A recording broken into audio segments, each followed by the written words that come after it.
गुरु, आज तू लेट आलास, meeting cancel झाली आणि जर सतत असं चालू राहिलं तर क्लायंट्स आपल्यासोबत कधीच मीटिंग करणार नाही.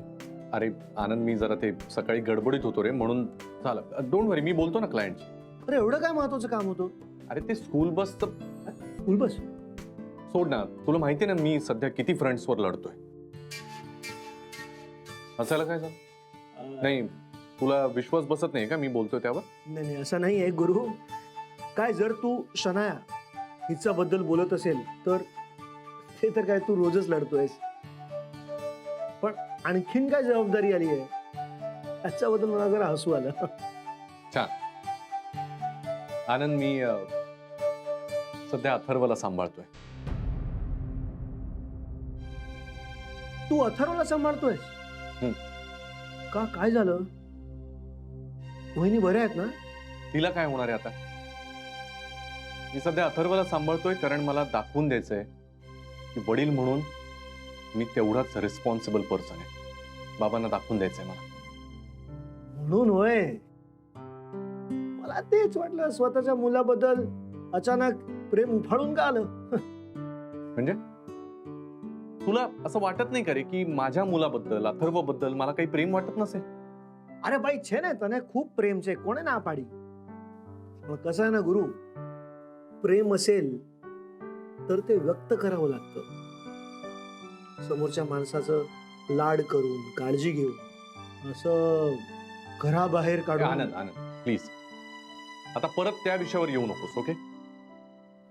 हा, तर मुद्दा असा आहे की आता जेव्हा मी अथर्वला सांभाळतोय as a responsible father, complete man of the year या टायटलसाठी आता मी एलिजिबल आहे. मला या स्पर्धेत भाग घ्यायचा आहे. Okay, great great great. काय ग्रेट ग्रेट काय? हे ऐकायला नाही बोलवलं मी तुला. मग? आनंद, मला तुझ्यावर जरा जबाबदारी टाकायची. See, it is all about publicity, okay? म्हणजे मी रिस्पॉन्सिबल फादर आहे, केअरिंग आहे, हे आपल्याला माहिती आहे, पण हे कळलं पाहिजे ना लोकांना. सो आता एक काम कर, एक चांगला फोटोग्राफर पकडून माझं आणि अथर्वचं एक फोटोशूट अरेंज कर.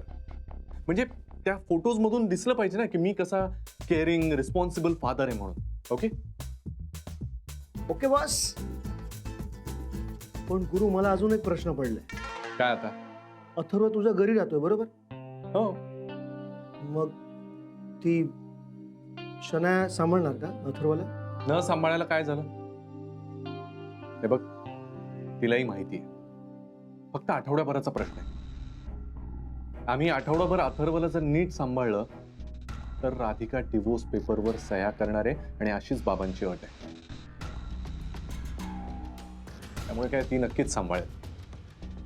सॉलिड सॉलिड प्लॅनिंग आहे रे.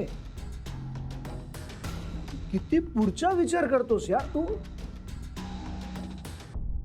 मी देवाला प्रार्थना करतो की ते शनायाला हे दे आपले. आनंद, तू जरा शब्द आठवून येत जाणार आहे. अरे मी शब्द विसरत नाही. तुला का असं वाटतं? मला माहित असतात शब्द, मी फक्त ते म्हणजे आठवत नसतात. ते हत्ती हत्ती? हत्तीच्या अंगात काय असतं ते? अंगात नाही, अंगावर असतं ते. झूल म्हणतात त्याला. नाही, अंगात, हत्तीच्या अंगात एनर्जी. ते नाही रे, ते असं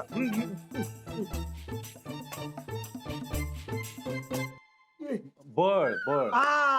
बळ. हत्तीचा बळ. हा, हत्तीचं बळ. त्याचं काय? हा, त्याचं काय? अरे तूच सांगत होतास ना हत्तीचं बळ. काय पुढे काय? का बोललो मी असं? आनंद, प्रार्थना. अरे हो, प्रार्थना करत होतो मी देवाला प्रार्थना करतो की ते शनायाला हत्तीचं बळ दे. 10 हत्तीचं बळ. का? अथर्वला सांभाळाय. एनिवे सर, मी निघतो, फोन करतो त्या फोटोग्राफरला, मस्त फोटोशूट करूया. Okay? Yes. Okay. And I am sure complete man of the year, one and only Gurunath सुभेदार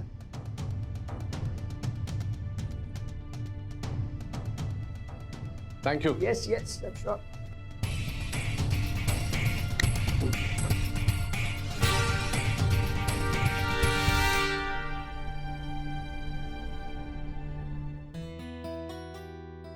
किती पसारा आहे हा.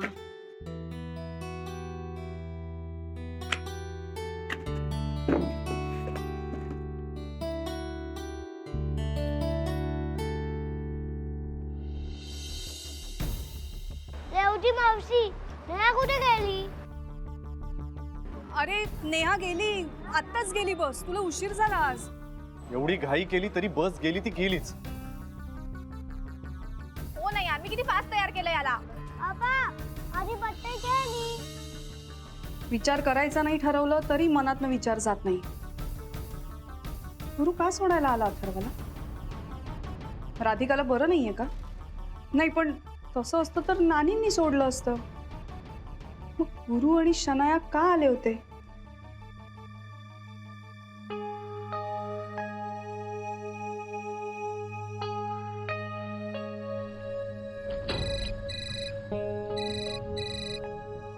हा बोला रेवतीजी.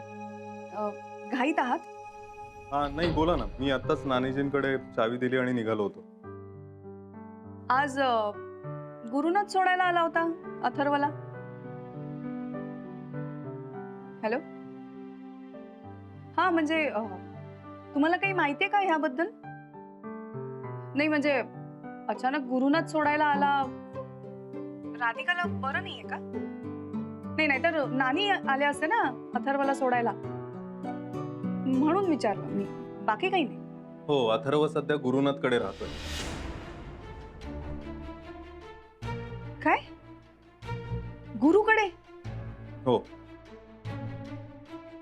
हो आत्ताच मी राधिका वहिनी आणि नानींना भेटलो. त्यांनी मला सांगितलं की गुरुनाथच्या बाबांनी मुद्दाम अथर्वला गुरुनाथकडे राहायला पाठवलंय. ओ पण हे कसं होऊ शकतं? म्हणजे तो किती लहान आहे.